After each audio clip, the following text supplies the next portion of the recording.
આપણે અગાઉના લેક્ચરમાં પથ લંબાઈ અને સ્થાનાંતર વિશે ભણી ગયા. બંનેનો તફાવત તમને યાદ હશે કે પથ લંબાઈનો અર્થ શું કહીએ છીએ. તો પથ લંબાઈ એટલે આપણો જે કણ છે એ કણે કાપેલું કુલ અંતર, એટલે એણે ગમે તે દિશામાં અંતર કાપ્યું હોય પણ એ બધાનો આપણે સરવાળો કરીએ તો કુલ જે અંતર મળે છે એ અંતરને આપણે પથ લંબાઈ તરીકે ઓળખીએ છીએ. એટલે પથ લંબાઈ હંમેશા આપણને ધન મળે છે. જ્યારે સ્થાનાંતરની વાત કરીએ છીએ ત્યારે સ્થાનાંતર એટલે એવું બોલાય કે પદાર્થના સ્થાનમાં થતો ફેરફાર, એટલે કે એનું અંતિમ સ્થાન અને પ્રારંભિક સ્થાન, હું બંનેનો જો તફાવત લઉં તો એણે કેટલું સ્થાનાંતર કર્યું છે એ મને મળી શકે. એટલે સ્થાનાંતરનું મૂલ્ય ધન પણ હોઈ શકે, ઋણ પણ હોઈ શકે અને શૂન્ય પણ હોઈ શકે. હવે આ બંને રાશિ ભણી ગયા. હવે એની મદદથી આપણે એવું સમજ્યા કે કોઈ પણ જ્યારે પદાર્થ છે એ ગતિ કરે છે એવું ક્યારે કહી શકીએ. તો સમય સાથે જ્યારે એનું સ્થાન બદલાતું હોય ત્યારે એ પદાર્થ ગતિમાં છે એમ આપણે બોલતા હોઈએ છીએ. તો હવે એને અનુરૂપ આપણે બે રાશિની આજે વાત કરવાના છીએ અને એ બંને રાશિ છે, એક છે સરેરાશ ઝડપ અને બીજી રાશિ છે સરેરાશ વેગ. બંનેમાં તફાવત શું એ આપણે સમજીએ. તો પહેલાં હું તમને એમ કહું કે જ્યારે સમય સાથે પદાર્થનું સ્થાન બદલાય છે તો એને સમય દરના સંદર્ભમાં આપણે જ્યારે વ્યાખ્યાયિત કરીએ છીએ ત્યારે આપણે એના બે રીતે અલગ પાડી શકીએ કે જો પદાર્થનું જે સ્થાન છે એમાં થતો ફેરફાર માત્ર એના સમય દર સાથે થતો ફેરફાર ધ્યાનમાં લઈએ તો ત્યારે આપણે ઝડપને વ્યાખ્યાયિત કરતા હોઈએ છીએ. ત્યાં એની દિશાને ધ્યાનમાં લેવામાં આવતી નથી. પણ જો એનું અંતર સમય સાથે કઈ રીતે બદલાય છે એની સાથે સાથે જો દિશાને પણ ધ્યાનમાં આપણે લઈએ તો ત્યાં આગળ આપણે વેગ જે છે એને વ્યાખ્યાયિત કરતા હોઈએ છીએ. તો આ બંને વચ્ચેનો હું પહેલાં તમને ફરક સમજાવું. તો હું પહેલાં ઝડપની વાત કરું છું. ઝડપને આપણે સિમ્પલ આવી રીતે લખીએ ને કે અંતર ભાગ્યા સમય અને છેદને એકમ કહીને વ્યાખ્યા બનાવો તો આવું બોલાય કે પદાર્થે એકમ સમયમાં કાપેલું અંતર એટલે એની ઝડપ. પદાર્થે એકમ સમયમાં કાપેલું જે અંતર છે એને એની ઝડપ કહેવાય. એટલે કે અહીંયા આગળથી હું એનો એકમ બનાવું તો એકમ શું થાય, અંતરનો એકમ મીટર ને સમયનો સેકન્ડ, એટલે મીટર પર સેકન્ડ બોલી શકાય. તો અહીંયા આગળ આપણે ઝડપને આ રીતે વ્યાખ્યાયિત કરતા હોઈએ છીએ. હવે સરેરાશ ઝડપ એટલે શું? જો અહીંયા આગળ આપણે કોઈ પણ દિશાને ધ્યાનમાં નથી લીધી, હું સરેરાશ ઝડપ બોલું તો સરેરાશ ઝડપ કઈ રીતે વ્યાખ્યાયિત કરીશું? તો આવું બોલાય કે પદાર્થે કાપેલું કુલ અંતર. કુલ અંતર એનો અર્થ કે આપણે એને પથ લંબાઈ પણ બોલી શકીએ. તો પદાર્થે કાપેલું કુલ અંતર અને એ માટે એણે લીધેલા કુલ સમય એનો જો હું ગુણોત્તર લઉં તો એ ગુણોત્તરને સરેરાશ ઝડપ કહેવાય. એટલે આવું લખી શકાય, એની કુલ પથ લંબાઈ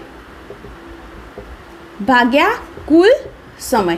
એટલે તમને એમ થાય કે આ શું વ્યાખ્યાયિત કર્યું, આ કઈ રીતે કીધું? તો જુઓ હું તમને એક વસ્તુ કહું.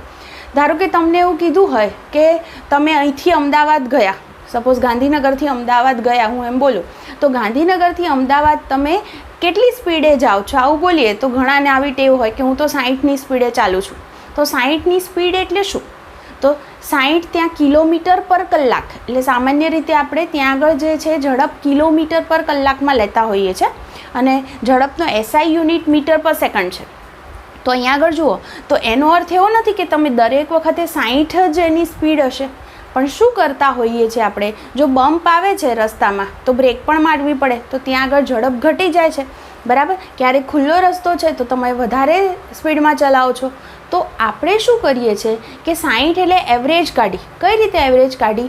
તો જે કુલ અંતર હતું, કાપેલું કુલ અંતર અને એના માટે લીધેલો કુલ સમય, તો એનો હું ગુણોત્તર લઈ લઉં તો પરિણામી જે મને મળશે એને હું સરેરાશ ઝડપ તરીકે ઓળખી શકું. તો આનો અર્થ એવો થાય કે પથ લંબાઈ છે એ હંમેશા ધન હોય છે. એનો અર્થ કે જે ઝડપ છે એ પણ હંમેશા તમને ધન જ મળશે. તો અહીંયા આગળ જ્યારે આપણે ઝડપની વાત કરતા હોઈએ છીએ ત્યારે પદાર્થ જે છે એ પદાર્થ કઈ દિશામાં ગતિ કરે છે એ દિશાને આપણે ધ્યાનમાં લેતા નથી. માત્ર એનું અંતર છે એ સમય સાથે કઈ રીતે બદલાયું છે એને જ ધ્યાનમાં લઈ અને આપણે ઝડપની ગણતરી કરતા હોઈએ છીએ. તો આ વાત હતી ઝડપ વિશે. હવે જો આપણે એવું કરીએ કે ગતિ દરમિયાન આપણે દિશાને પણ ધ્યાનમાં લઈએ તો આપણે વેગ તરીકે એને વ્યાખ્યાયિત કરી શકીએ. એટલે અહીંયા આગળ સૂત્ર તો હું આવી જ રીતે લખીશ, સ્થાનાંતર ભાગ્યા સમય, આવો શબ્દ હું અહીંયા આગળ વાપરીશ. એટલે એવું બોલાય કે એકમ સમયમાં પદાર્થના સ્થાનમાં થતા ફેરફારને, સ્થાનાંતર એટલે સ્થાનમાં થતો ફેરફાર છે, તો આવું બોલીશું એકમ સમયમાં પદાર્થના સ્થાનમાં થતા ફેરફારને એનો વેગ કહેવાય. ફરીથી બોલું, એકમ સમયમાં પદાર્થના સ્થાનમાં થતા ફેરફારને એ પદાર્થનો આપણે વેગ તરીકે ઓળખીએ છીએ.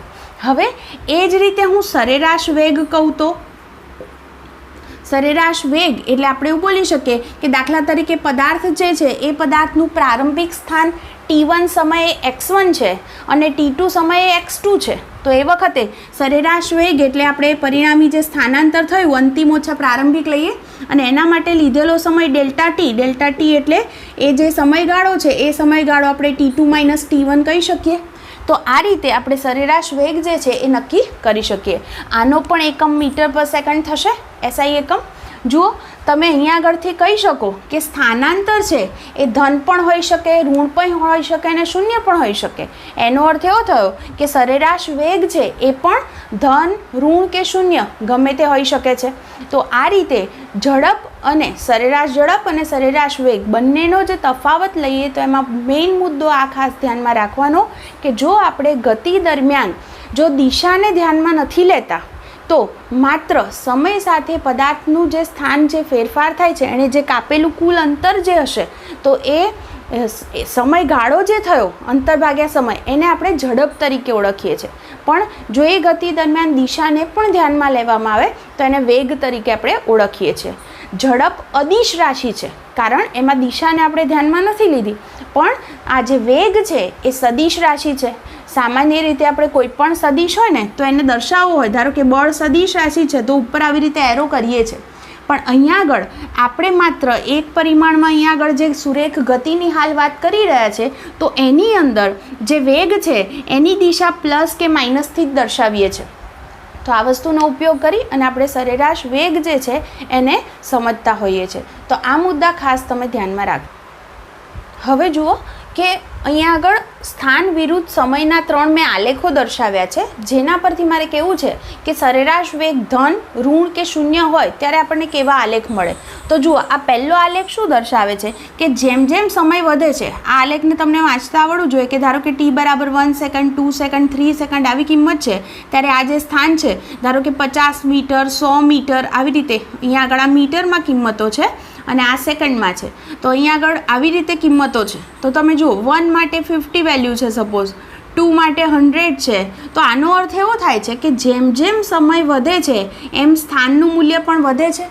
તો જો અહીંયા સમય સાથે સ્થાનનું મૂલ્ય વધતું હોય તો એવું બોલી શકાય કે આ કિસ્સામાં જે સરેરાશ વેગ છે એ વેગ ધન હશે. વધે છે મતલબ ધન છે.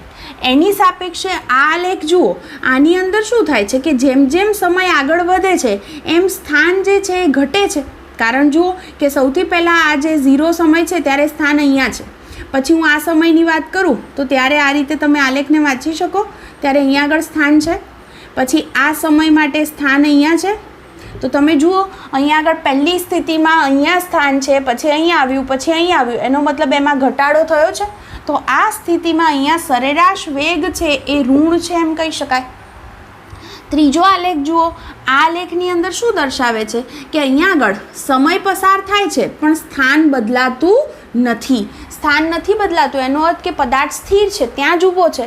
તો એવા અર્થમાં આપણે કહી શકીએ કે અહીંયા આગળ પદાર્થનો જે સરેરાશ વેગ છે શૂન્ય છે. તો આવું આપણે આલેખની મદદથી પણ સમજી શકીએ છીએ. હંમેશા યાદ રાખજો કે સરેરાશ વેગ છે એ સરેરાશ વેગની મદદથી ખરેખર પદાર્થે કેટલું અંતર કાપ્યું છે એ કુલ અંતર આપણે ક્યારેય જાણી શકતા નથી. સાથે સાથે એનો ગતિમાર્ગ કયા પ્રકારનો છે એના વિશે પણ આપણને કોઈ માહિતી નથી મળતી. અને હું જુદા જુદા બિંદુ પાસે કહું તો ત્યાં પણ વેગ કેટલો હશે એ નથી જાણી શકાતું. જેમ કે મેં કીધું તમને કે તમે 60ની સ્પીડે ગાંધીનગરથી અમદાવાદ ગયા, તો ધારો કે મારે કોઈ એક જગ્યા આગળ તમે છો, ત્યાં તમારો વેગ કેટલો છે એ મને નથી ખબર. ત્યાં વેગ 60થી વધારે પણ હોઈ શકે, ઓછો પણ હોઈ શકે, અથવા તમે બ્રેક મારીને ઊભા પણ હોઈ શકો. ગમે તે કન્ડિશન્સ શક્ય છે. એટલે કે સરેરાશ વેગની મદદથી આપણને કોઈ પર્ટિક્યુલર બિંદુ આગળ કોઈ પણ પદાર્થનો વેગ એ સમયે કેટલો છે એ બાબત આપણે જાણી શકતા નથી. સાથે સાથે એનો ગતિમાર્ગ કેવો છે એ પણ આપણે નથી જાણી શકતા. અને એણે જે કુલ અંતર કાપ્યું છે એ નથી જાણી શકતા. ધારો કે તમે અહીંથી જતા હોય, આમ ફરીને અહીં પાછા આવો ને પછી આમ જાઓ, ગમે તેમ જતા હોય, તો તમે જે આ જે ગમે તે અંતર કાપ્યું છે તો એના વિશેના આપણને માહિતી મળતી નથી, કારણ કે અહીં આગળ આપણે માત્ર પ્રારંભિક અને અંતિમ સ્થાન પર જ ધ્યાન આપી અને એના દ્વારા સરેરાશ વેગ શોધતા હોઈએ છીએ. તો આ રીતે આવો જે પ્રશ્ન છે એને સમજી લેજો. અને આને લગતા હવે હું તમને થોડાક ઉદાહરણ સમજાવું. ઉદાહરણ 3.1 છે. પ્રશ્ન છે, એક કાર સુરેખ રેખા પર ગતિ કરે છે, જેમ કે આકૃતિમાં OP આ રીતે દર્શાવે છે. આ કાર 18 સેકન્ડમાં O થી P જાય છે, એટલે O થી P સુધીનું જે અંતર છે 18 સેકન્ડમાં કાપે છે એવું કીધું. અને 6 સેકન્ડમાં P થી Q પરત જાય છે, એટલે ફરી પાછી આમ પાછી આવે છે અને એના માટે સમય 6 સેકન્ડ લીધો. પહેલો પ્રશ્ન છે, કાર O થી P જાય એટલે અહીંથી અહીં સુધી. અને બીજો પ્રશ્ન, O થી P પર જઈ અને Q પર પાછી ફરે, એટલે O થી P ફરી પાછી P થી Q, ત્યારે તેનો સરેરાશ વેગ અને સરેરાશ ઝડપ બંને વસ્તુ આપણને શોધવાની કીધી છે. હવે જુઓ, પહેલું આપણે શરૂઆત અહીંથી કરીએ કે જો આપણે પહેલા કિસ્સામાં સરેરાશ વેગ શોધીએ તો સરેરાશ વેગ બરાબર આપણે સૂત્ર શું લખી શકીએ? તો એણે કરેલું સ્થાનાંતર અને એના માટે લીધેલો એનો સમયગાળો. તો હું આની અંદર જો કિંમત મૂકું તો શું થશે? એણે કેટલું સ્થાનાંતર કર્યું છે? સરેરાશ વેગ છે ને હું V12થી દર્શાવું છું. તો સ્થાનાંતર એટલે અંતિમ ઓછા પ્રારંભિક કહેવાય, એટલે અંતિમ સ્થિતિમાં એ 360 પર છે અને પ્રારંભિક 0 પર હતો. અને એણે લીધેલો સમય આપણને કીધું છે કે 18 સેકન્ડ છે. એનો અર્થ એવો થયો કે આપણો જવાબ છે એ પ્લસમાં આવ્યો, ભાગાકાર કરો એટલે 20 મીટર પર સેકન્ડ થયો. તો આ રીતે આપણને સરેરાશ વેગ મળ્યો. હવે હું સરેરાશ ઝડપ પણ શોધું. તો સરેરાશ ઝડપ બરાબર આપણી પાસે સૂત્ર છે કે અદિશ રાશિ અને એમાં આપણે પથ લંબાઈ લઈએ છીએ અને એના માટે એણે લીધેલો સમય ગણીશું. જુઓ, પથ લંબાઈ છે એટલે પથ લંબાઈ એટલે કાપેલ કુલ અંતર. કાપેલ કુલ અંતર એટલે ટોટલ 360 મીટર અંતર કાપે છે અને એના માટે 18 સેકન્ડનો સમય લે છે, એટલે આ જવાબ આપણને +20 મીટર પર સેકન્ડ મળ્યો. આનો અર્થ એવો થયો કે આ કિસ્સામાં લખી શકીએ આપણે કે સરેરાશ ઝડપ એ સરેરાશ વેગના મૂલ્ય જેટલી છે. તો હું અહીંયા ઉલ્લેખ કરી દઉં કે માટે અહીં સરેરાશ ઝડપ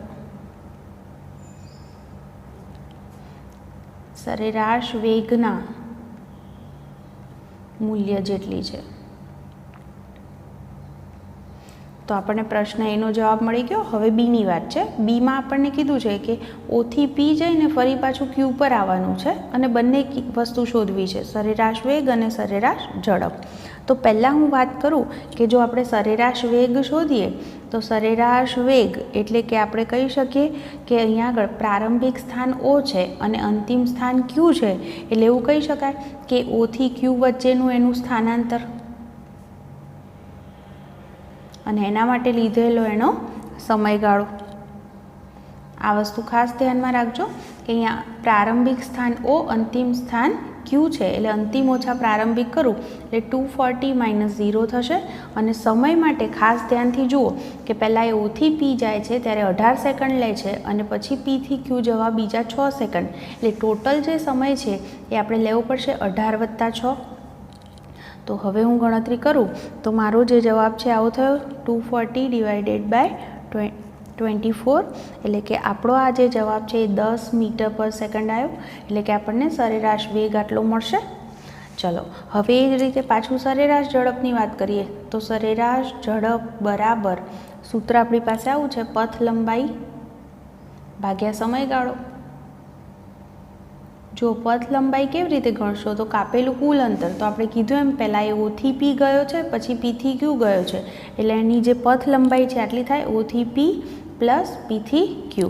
અને લીધેલો એનો સમય છે 18 સેકન્ડ + 6 સેકન્ડ છે, એટલે કે અહીંયા આગળ આપણો જવાબ થશે 360 હતું, આ 120 છે અને ડિવાઇડેડ બાય 24 એટલે 480 ભાગ્યા 24, એટલે આપણો જવાબ થયો 20 મીટર પર સેકન્ડ. તો તમે અહીંયા આગળ ધ્યાનથી જુઓ કે સરેરાશ વેગ 10 મીટર પર સેકન્ડ છે, એની સામે સરેરાશ ઝડપ છે એ 20 મીટર પર સેકન્ડ છે, એટલે કે એવું કહી શકાય કે અહીં સરેરાશ જે ઝડપ છે એ સરેરાશ ઝડપ કેવી મળી છે આપણને? વધારે. કોના કરતાં? સરેરાશ વેગ કરતાં. તો આ રીતે એવું જરૂરી નથી કે હંમેશા સરેરાશ ઝડપ અને સરેરાશ વેગ સરખા હોય. ઘણા કિસ્સામાં સરેરાશ ઝડપનું મૂલ્ય સરેરાશ વેગ કરતાં વધારે હોઈ શકે છે. એટલે કે અહીં આગળ તમે જુઓ કે આપણે જે કીધું કે એની ગતિ દરમિયાન એની દિશામાં ખરેખર ફેરફાર થયો અને એના પરિણામે આપણને આવું રિઝલ્ટ મળ્યું છે કે પરિણામે પથ લંબાઈ છે એ સ્થાનાંતર કરતાં વધારે છે, એટલે એને કારણે એની જે ઝડપ છે એ વેગના મૂલ્ય કરતાં આપણને વધારે મળી છે.